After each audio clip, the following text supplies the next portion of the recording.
Hey everyone, welcome back to Pinned on Places. Today we've ventured to Reigate in Surrey to explore Reigate Fort, with open access at reasonable hours, accessible to all and owned by the National Trust. Reigate Fort was built as one of 13 in the late Victorian times when they expected the French to evade them. Initially built to store ammunition and to gather troops and supplies for the defence of the North Downs, the fort offers beautiful views over the woodlands on top of Reigate Hill. Entrance to the fort is through two iron gates with concrete pillars on either side, and these had little windows in them which were called loopholes, so that the soldier behind would be able to shoot the enemies whilst they were crossing the bridge. As you wander through, one of the first buildings you will see is the tool store. It was built as a permanent structure to provide storage for the mobilised troops and labourers. Tools for trench digging and construction tools would have been kept here, and if an invasion occurred, the troops would be able to grab whatever tools they had here and put them to use imminently to help out. Equipment like saws and axes would be used to clear away trees or bushes in front of the trenches to allow clear shots at an advancing enemy. Following on from the tool store, there is another large building called the magazine. This was where the stores of ammunition were kept. It was one of the most protected and most important buildings on the complex. The workers here were highly skilled as it was so dangerous. It was very important that the labourers worked with extreme caution, and they would have had to work from two main rooms. They were the cartridge store and the shell store, both which were connected by a passage.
As you roam around the corner, you will notice it isn't a straight track to walk around.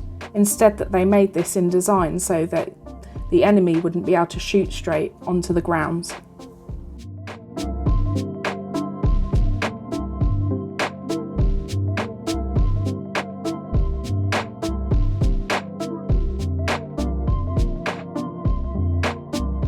And the final main building on the fort were the underground casemates. This was originally meant to be the fort's tool store, but by 1903 they were outgrown and a new tool store was made. The casemates, however, is positioned with their backs to the high defensive ramparts, which offered plenty of protection to the buildings from any blasts. These buildings were made to store trench warfare tools and were more than likely intended for use as war rooms for defensive efforts. Something to look out for is the elaborate iron grilles with a rose pattern on the windows of the casemates. It asks the question why this building was so highly decorated. By 1907, the threat of invasion from France had disappeared and the fort was sold off into private hands. Luckily, the Victorian defences were never destroyed, so it gives us a great idea of what the fort looked like when it was operational.